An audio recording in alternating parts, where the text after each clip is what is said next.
নমস্কার বন্ধুরা, তিয়াশাস রেসিপিতে সকলকে স্বাগত জানাই। আজ আমি ডিম আর আলু দিয়ে একটা দুর্দান্ত স্বাদের রেসিপি আপনাদের বানিয়ে দেখাবো, যেটা আপনারা গরম ভাত, রুটি, পরোটা সব কিছুর সঙ্গেই খেতে পারবেন। খুবই সাধারণ উপকরণ দিয়ে আর খুব কম খরচায় রেসিপিটা আপনারা তৈরি করে নিতে পারবেন। তাহলে চলুন আর দেরি না করে রেসিপিটা দেখে নেওয়া যাক। তো এখানে আমি 4টে ডিম নিয়েছি আর নিয়েছি 3টে সেদ্ধ আলু। এই রেসিপিটা তৈরি করার জন্য এখানে আমি নিয়েছি আলু, পেঁয়াজ, টমেটো আর কাঁচা লঙ্কা। এবার এগুলোকে প্রথমে আমি কেটে নেব। তো প্রথমেই আমি পেঁয়াজগুলোকে কেটে নিচ্ছি। এখানে আমি খুব ছোট ছোট সাইজের 6টা মতো পেঁয়াজ নিয়েছি। এবার এই পেঁয়াজগুলোকে এইভাবে একটু মিহি করে কুচিয়ে নিচ্ছি। ঠিক এরকম মিহি করে কুচিয়ে নিতে হবে। সব কটা পেঁয়াজ আমি কেটে নিয়েছি। কুচানো পেঁয়াজগুলোকে একটা বাটির মধ্যে তুলে নিচ্ছি। এবার আমি এই আলুগুলোকে কেটে নেব। আলুগুলোকে একটু পাতলা পাতলা করে আর লম্বা লম্বা করে কেটে নেব।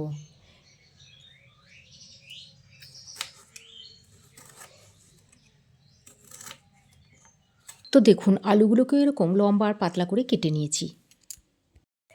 আলুগুলোকে কেটে এবার একটা বাটির মধ্যে তুলে নিচ্ছি।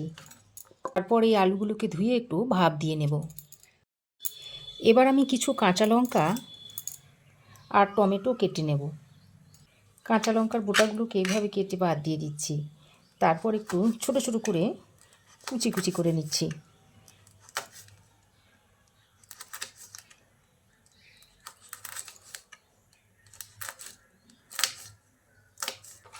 দেখুন, কাঁচা লঙ্কাটাও কাটা হয়ে গেছে। এবার আমি টমেটোটাকে একটু টুকরো করে নিচ্ছি। টমেটোটাকে প্রথমে 2 ফালি করে তারপর মুখের এই শক্ত অংশটাকে বাদ দিয়ে দিতে হবে। এগুলো রান্নার সময় ভালোভাবে সেদ্ধ হয় না। তারপর টমেটোটাকে এইভাবে টুকরো করে নিচ্ছি। তো দেখুন, লঙ্কা টমেটো কাটা হয়ে গেছে। এবার আমি কিছুটা ধনেপাতা নিয়েছি। এই ধনেপাতাগুলোকে একটু কুচিয়ে নেব। ধনেপাতাগুলোকে এইভাবে একটু মিহি করে কুচিয়ে নিচ্ছি। তো দেখুন, ধনেপাতাগুলোকেও কুচোনো হয়ে গেছে।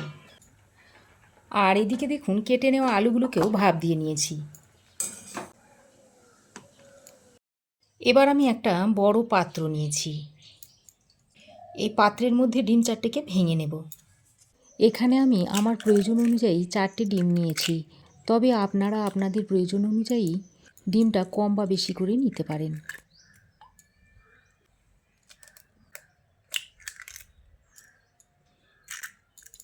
তো 4টে ডিম আমার ভেঙে নেওয়া হয়ে গেছে। এবার আমি যে পেঁয়াজটা কুচিয়ে নিয়েছিলাম সেই পেঁয়াজের অর্ধেক পেঁয়াজটা আমি এর মধ্যে দিয়ে দিচ্ছি।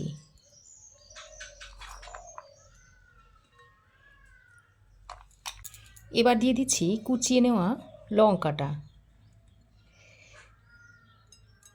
কিছুটা ধনেপাতা দিয়ে দিচ্ছি। এবার আমি যে আলুটা সেদ্ধ করেছিলাম সেই আলুটা নিয়ে নিয়েছি। এবার আমি একটা গ্রেটারের সাহায্যে এই আলুটাকে গ্রেট করে এর মধ্যে দিয়ে দিচ্ছি। আলুটাকে যদি এইভাবে গ্রেট করে দেওয়া হয় তাহলে আলুর মধ্যে দলা ভাবটা থাকবে না আর ডিমের সঙ্গে খুব ভালোভাবে মিশে যাবে। এখন দিয়ে দিচ্ছি স্বাদ মতো নুন, একটু ঝাল লঙ্কার গুঁড়ো দিয়ে দিচ্ছি। এবার আমি একটা হুইস্কের সাহায্যে সব কিছুকে একসঙ্গে ভালো করে মাখিয়ে নিচ্ছি।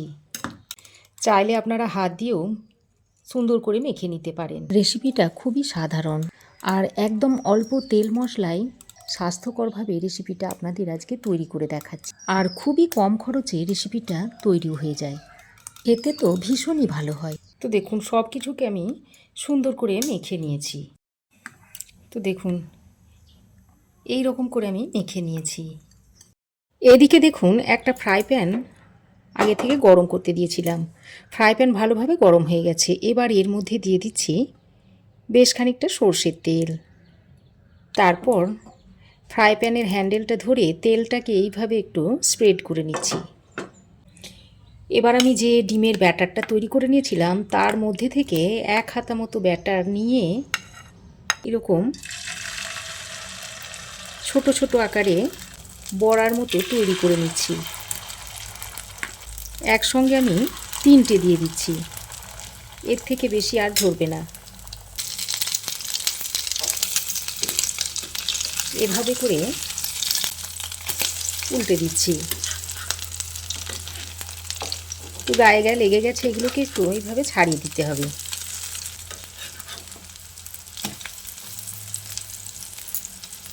তো দেখুন ডিমের অমলেটগুলো দু সাইডই ভালোভাবে ভাজা হয়ে গেছে। এবার আমি এগুলোকে তুলে একটা প্লেটের মধ্যে রেখে দিচ্ছি।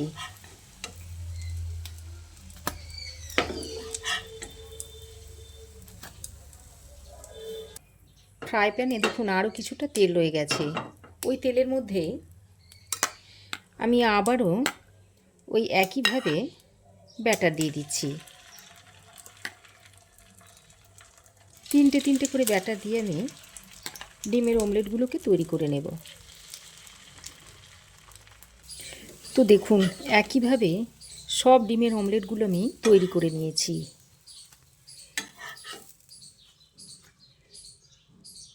আমি আবারও কড়াই গরম করে দিয়ে দিচ্ছি এই 2 চামচ মতো সর্ষের তেল।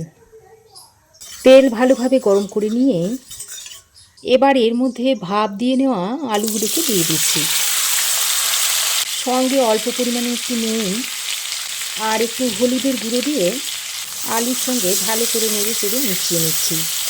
তারপর এই আলুটাকে একটু লালচে করে ভেজে নেব।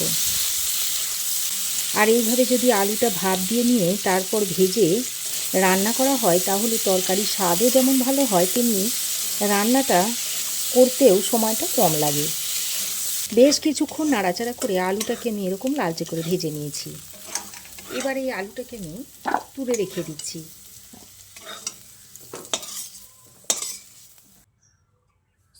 আলু ভেজে তুলে নেওয়ার পর ওই কড়াইয়ে আরও 2 চামচ মতো সর্ষের তেল দিয়ে দিচ্ছি। তেল ভালোভাবে গরম করে নিয়ে এর মধ্যে কিছু গোটা গরম মশলা দিয়ে দিচ্ছি আর দিয়ে দিচ্ছি হাফ চামচ মতো গোটা জিরে। তারপর ফোড়নটাকে কয়েক সেকেন্ড নেড়ে চেড়ে নিচ্ছি।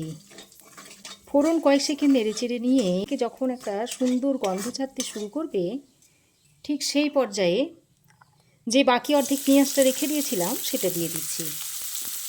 এবার পেঁয়াজটা দিয়ে ফোড়নের সঙ্গে কিছুক্ষণ এইভাবে নেড়ে চেড়ে নিতে হবে। তবে পেঁয়াজটাকে খুব বেশি আমি ভাজবো না, একটু হালকা করে ভেজে নেব। তো দেখুন বন্ধুরা, পেঁয়াজটাকে আমি একটু হালকা বাদামি করে ভেজে নিয়েছি, খুব বেশি কড়া করে কিন্তু ভাজিনি।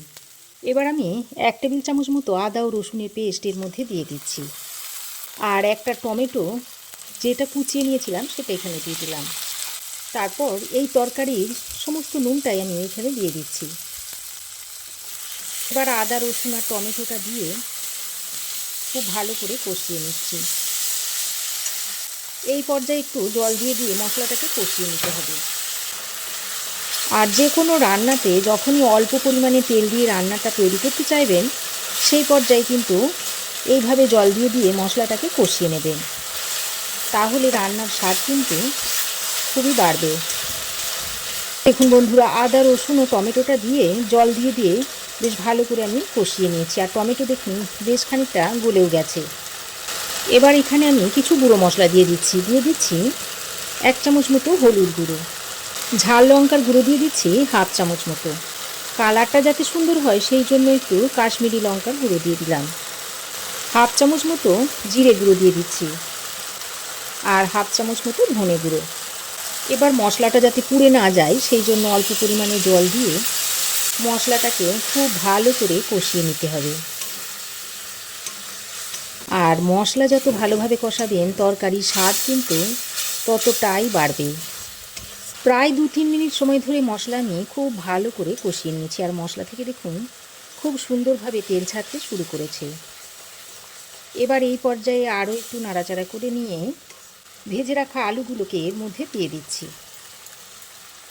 আলুগুলো দিয়ে মশলার সঙ্গে খুব ভালো করে নেড়ে চেড়ে মিশিয়ে নিতে হবে। এই পর্যায়ে আমি একটা ঢাকনা লাগিয়ে আলুটাকে মশলার সঙ্গে ভালো করে কষিয়ে নিচ্ছি। এইভাবে ঢাকনা লাগিয়ে যদি মশলাটা কষিয়ে নেওয়া হয় তাহলে আলুর মধ্যে মশলার ফ্লেভারটা খুব ভালোভাবে মিশে যাবে।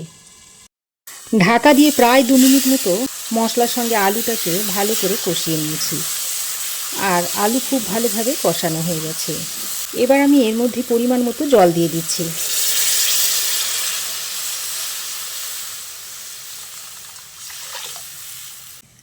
আর আমি এখানে হালকা কুসুম গরম জলটা ব্যবহার করেছি।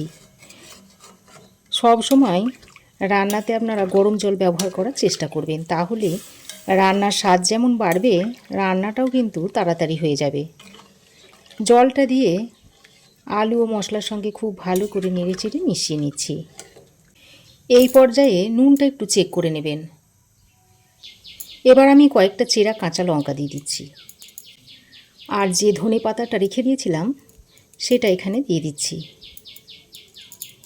এই শীতের সময় ধনে পাতার তরকারি খেতে খুবই ভালো লাগে।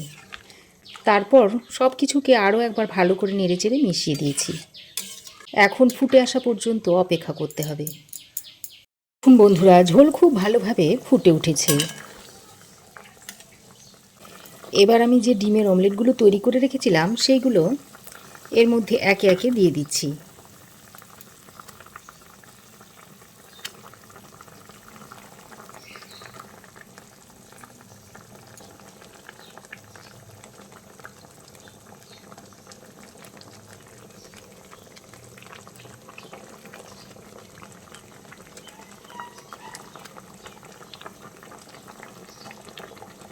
ডিমের অমলেটগুলো দেওয়া হয়ে গেলে আবারও একটু হালকা হাতে এইভাবে নেড়ে চেড়ে দিচ্ছি। তারপর ঢাকনা লাগিয়ে 4-5 মিনিট মতো রান্না করে নেব। ঢাকা দিয়ে আমি 4-5 মিনিট মতো রান্না করে নিয়েছি। আর আলুটা যেহেতু আমি সেদ্ধ করে দিয়েছিলাম, দেখুন আলু খুব ভালোভাবে সেদ্ধ হয়ে গেছে। এখন গ্যাসের ফ্লেম বন্ধ করে রেসিপিটা একটা বড় বাটিতে সার্ভ করে আপনাদের দেখাচ্ছি। এবার এটা আপনারা গরম গরম ভাত, রুটি, পরোটা সব কিছুর সঙ্গেই খেতে পারবেন। খেতে অত্যন্ত সুস্বাদু হয় আর খুবই কম খরচায় এটা তৈরি হয়ে যায়। তাহলে দেখলেন তো বন্ধুরা, শুধু ডিম আর আলু দিয়ে কত সুন্দর একটা রেসিপি তৈরি করা যায়, তাও আবার খুবই কম খরচায়। তো রেসিপি কেমন লাগলো অবশ্যই একটা কমেন্ট করে জানাবেন। ভালো লাগলে একটা লাইক ও শেয়ার করবেন। পাশে থাকা বেল আইকনটাও অবশ্যই প্রেস করে দেবেন। আর আমার চ্যানেলে যদি নতুন হয়ে থাকেন তো প্লিজ চ্যানেলটাকে সাবস্ক্রাইব করার অনুরোধ রইল। আজ এ পর্যন্তই। আবার দেখা হবে নতুন কোনো রেসিপি নিয়ে নেক্সট এপিসোডে। সে পর্যন্ত ভালো থাকবেন, সুস্থ থাকবেন। ধন্যবাদ।